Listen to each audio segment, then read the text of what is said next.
The whiskey deal. The galaxy was filled with merchants who traded in exotic metals, rare gems, and weapons of unimaginable power. But only humans carried with them something so simple, yet so valuable: whiskey.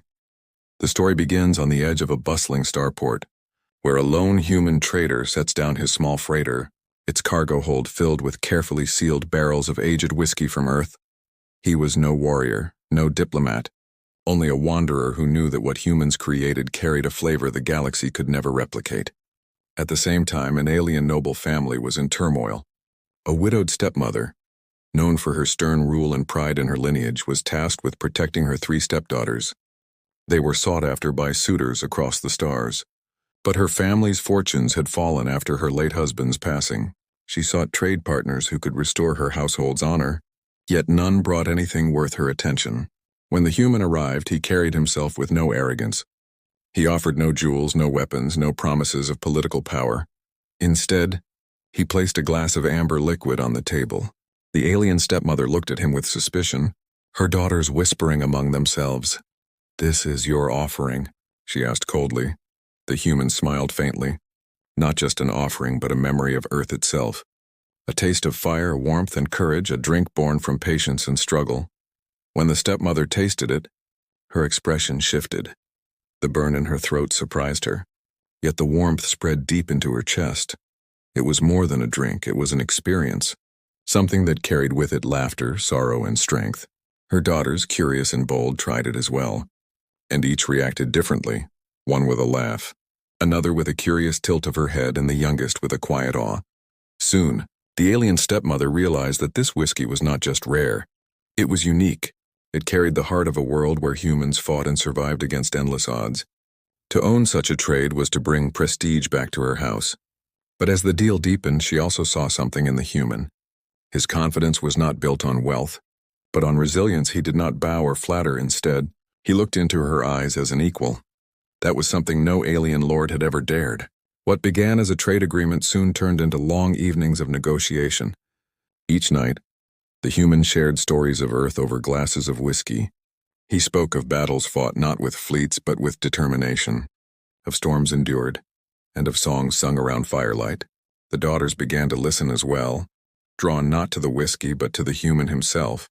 His presence stirred something in them that no arranged suitor had ever managed. The stepmother noticed, but she did not stop them. For deep down, she too felt the strange pull of humanity's untamed spirit. By the end of Part 1, the deal was sealed. Not in contracts of ink, but in the quiet understanding between two very different beings. Yet neither knew that what started as a simple whiskey trade would spiral into a bond far deeper than any of them had imagined. The unseen proposal.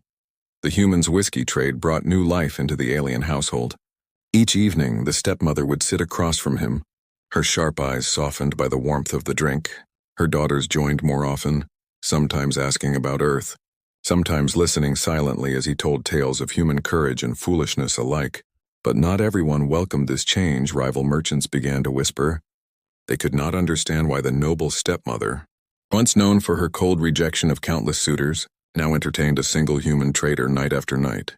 Rumors spread through the starport, whispers of secret alliances, forbidden romances, and hidden deals. The stepmother herself felt the weight of these rumors, yet every time she looked at the human, she saw something different than she had seen in others. He was not a schemer, not a manipulator. His strength was not hidden behind soldiers or gold. It was inside him, steady and unshaken. That unsettled her more than any threat ever had. One evening, as the youngest daughter poured another glass of whiskey, the human leaned back and asked, "Tell me honestly, why do you let me return? You could have dismissed me after the first trade." The stepmother hesitated, her pride fighting against honesty. But finally she answered, "Because you bring more than whiskey, human. You bring a reminder. In every glass I taste your world's fire. I feel your people's stubbornness. It is strange, but it strengthens me." Her daughters exchanged glances. They too had felt it, though none dared to say aloud what was growing inside them. Something more than admiration, something dangerously close to desire. The nights grew longer. Their conversations turned from trade to philosophy, from laughter to silence filled with unspoken tension, and in that silence, something happened. The daughters began to dream of him, Not of wealth or power he might bring, but of his steady gaze, his calm voice, his refusal to see them as prizes. The stepmother noticed this. She saw her daughter's hearts leaning toward the human, and though she tried to ignore it, the truth gnawed at her. She herself was not immune.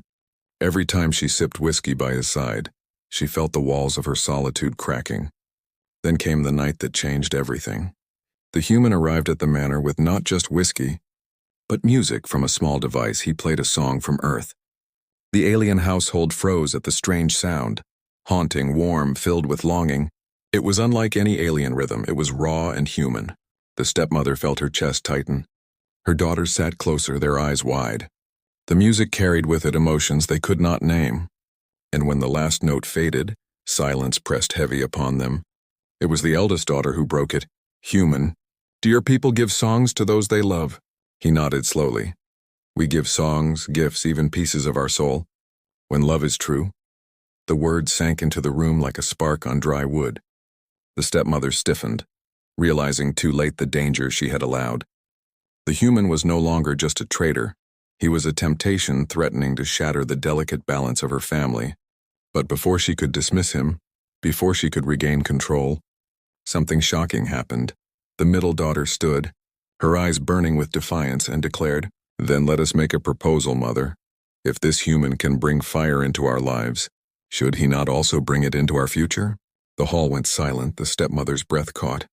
The youngest gasped, the eldest trembled, and the human himself was stunned into silence. He had never imagined such a bold challenge. The stepmother rose to her feet, her face caught between fury and confusion, but beneath it all, she could not deny the truth. Her daughters' hearts were already entwined, and even her own pride was bending under the weight of humanity's unrelenting spirit. In that moment, the simple whiskey trade twisted into something far more dangerous. The question was no longer about business, it was about loyalty, about passion, about the dangerous path where love and power collide. And as the human left that night, his mind burned with the image of 3 daughters watching him with longing, and a stepmother torn between honor and temptation. He realized the trade had already gone too far. The galaxy might laugh at the thought of it, but destiny was pulling him into a future he could neither predict nor escape. The rival's threat, the whispers, had turned into storms. What began as gossip in the starport taverns spread quickly to the noble courts. Alien lords, long jealous of the stepmother's beauty and her daughter's status, now mocked her openly. They claimed she had lowered herself by entertaining a human, a species known more for stubbornness than wealth. But mockery soon sharpened into threats one evening. As the human approached the household with his usual quiet confidence, he noticed shadows watching him from the alleys. Their eyes glowed faintly in the dark. Rival merchants had hired spies. Their goal was clear. If they could not win the stepmother's hand in alliance, they would destroy the human who had stolen her attention. Inside the manor, the atmosphere was equally tense.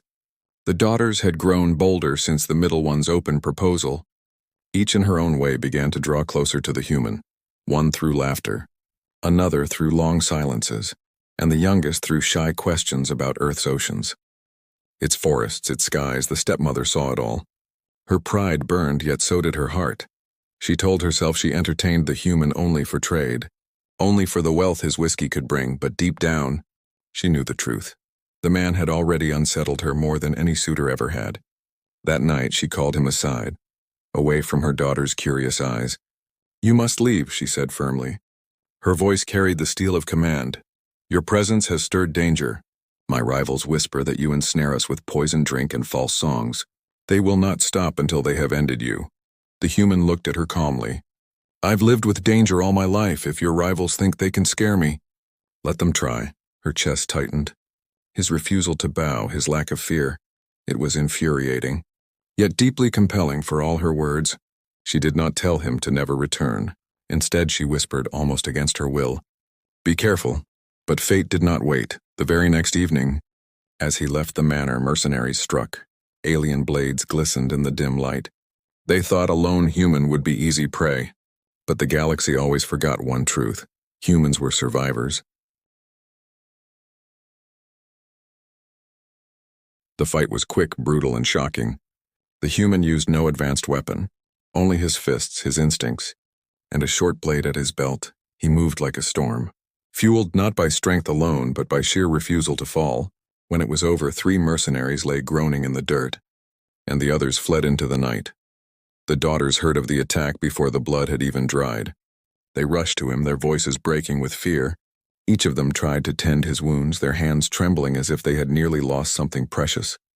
The stepmother arrived last, her eyes widened as she saw the human, bloodied, bruised, but standing tall. His expression was not one of pride, but of simple determination. "Why did you not run?" she demanded, fury hiding the quiver in her voice. He met her gaze steadily. "Because humans don't run from storms. We endure them." For the first time in many years, her control faltered. She turned away so none could see the tears threatening her eyes. But beyond her walls, her rivals were already moving.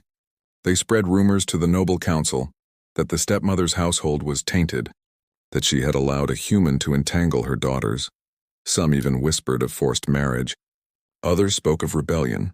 The council summoned her, demanding explanation, and in that moment, she realized she was trapped. Her honor, her daughters' futures, even her household's survival now balanced on the presence of one human traitor. Yet as she looked at him, bruised but unyielding, she also realized something else. Her family had not been alive like this in years. The laughter of her daughters, the warmth in her chest, the fire in her halls, all of it had returned only because of him. Still, destiny was not kind. The council's judgment would not be merciful. Rivals would not stop. And even her own people began to question her rule. The human had given her whiskey, music, courage, and danger. And now, as the stars above turned cold and silent, the stepmother knew. This trade had already become something greater than she had ever imagined. It was no longer about whiskey, it was about survival, loyalty, and perhaps the forbidden bond of hearts that should never have crossed. The council's trial, the summons came swiftly. The noble council, rulers of trade and honor across the sector, demanded the stepmother appear before them. They spoke of broken traditions, of shameful alliances, of a human corrupting noble bloodlines. The punishment, if proven, would not just strip her of status, it could exile her entire household. The daughters trembled when they heard. Their voices rose in protest. "They cannot do this, mother. He has done nothing wrong." But the stepmother silenced them. Her face was hard, but inside she burned with fear. She had clawed her way through the noble courts to keep her family safe, and now everything hung on the whim of jealous rivals. The human heard of the summons and made a choice none expected. He walked with the stepmother into the grand chamber of the council. He wore no armor, carried no guards, only the steady confidence of someone who had faced storms before. The chamber was filled with alien lords, beings with jeweled robes, plated armor, and sharp tongues. They looked upon the human with open contempt. One rival stood, his voice booming. "This human poisons your household with his crude drink. He lures your daughters with tricks.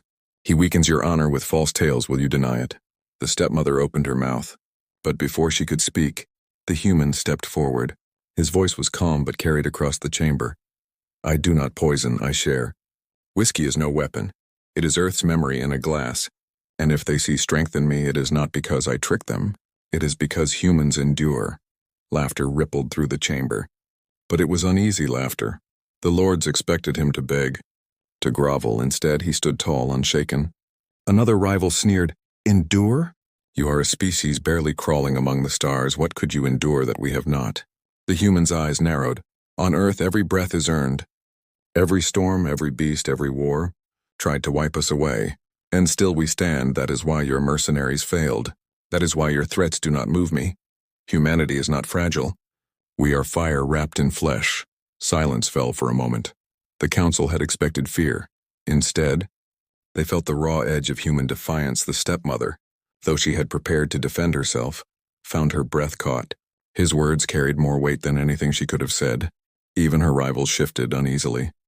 But the council was not swayed so easily. They declared a test. If this human claims strength, let him prove it. Let him face the challenge of binding. If he survives, then perhaps he is worthy of being heard. If not, then let the household be cleansed of his stain. The daughters cried out in protest, "It's a death trap!" The youngest clung to his arm, her eyes wide with fear. But the human only placed a hand over hers, calm and steady. "What is the challenge?" he asked. The council smiled coldly. You will face the trial beast, a creature bred in darkness, stronger than any warrior. Those who survive are honored. Those who fall are forgotten. The stepmother's heart twisted. She wanted to shout, to forbid him. But her pride in the council's law chained her tongue. She could only whisper when they left the chamber. You don't have to do this. But the human shook his head. If I don't, your rivals win, and if I fall, then let them remember humanity fell standing, not kneeling. That night the daughters wept in silence. Each clutched the thought of losing him. Their hearts already bound to his presence, burned with fear. The stepmother, alone in her chamber, poured herself a final glass of whiskey. The taste of earth burned down her throat as she admitted to herself what she had never said aloud. She did not just admire the human, she needed him. And as dawn came, the human walked into the arena, the council watching from above, the alien household watching from behind locked gates. The ground trembled as the doors opened. From the shadows emerged a monstrous beast, armored hide gleaming, claws scraping the stone. Its roar shook the chamber. The test had begun, and in that instant, the galaxy would see whether one lone human traitor, armed with nothing but courage, could stand against the nightmare bred to break kings. The final binding, 770 words. The arena floor shook as the beast charged.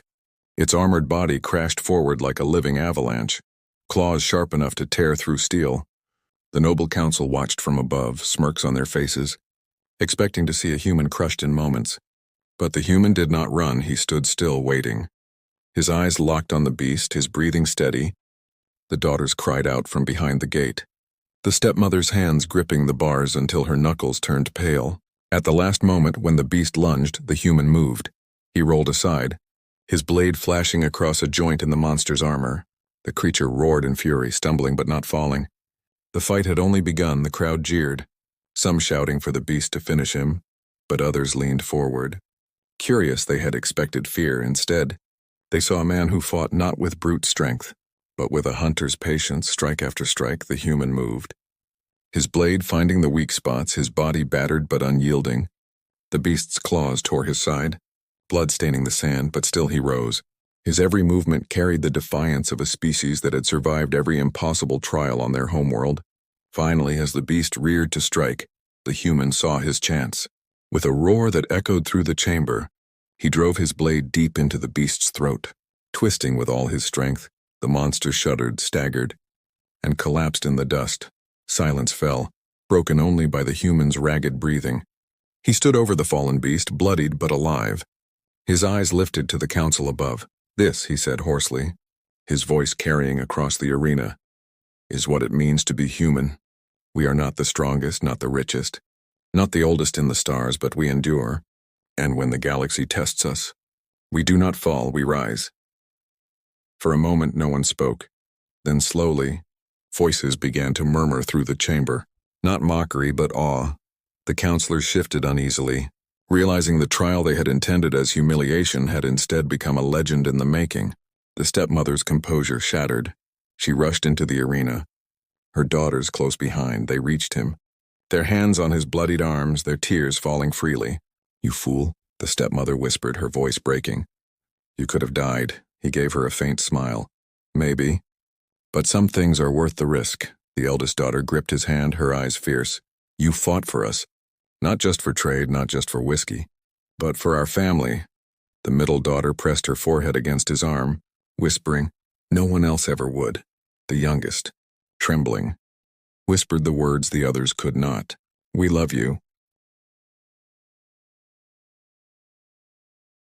The council, bound by their own laws, could not deny what had been won. By surviving the challenge of binding, the human had earned recognition. His bond with the household was no longer scandal. It was sealed in blood and triumph. The stepmother looked at her daughters, then at him. Her pride and her fear warred inside her, but the truth had already won. Her voice was quiet, almost reverent. Then it is decided, you will not just be a traitor, you will be bound to us by honor, by law, and by choice. Gasps rippled through the chamber. The idea was unthinkable. An alien noblewoman and her daughters binding themselves to a single human. Yet none dared challenge it, for the human had already proven himself before all. The marriage was not a gentle union. It was fire and storm, forged in battle and defiance. But as the vows were spoken, the daughters by his side and the stepmother standing proud, a new legend was born. The galaxy would remember it not as a scandal, but as the day a lone human trader, armed with nothing but whiskey and courage, reshaped the fate of a noble house. And as the human lifted a glass of Earth's amber fire, sharing it with the family who had become his own, he whispered words that carried across stars. To humanity, he said softly, and to all who endure,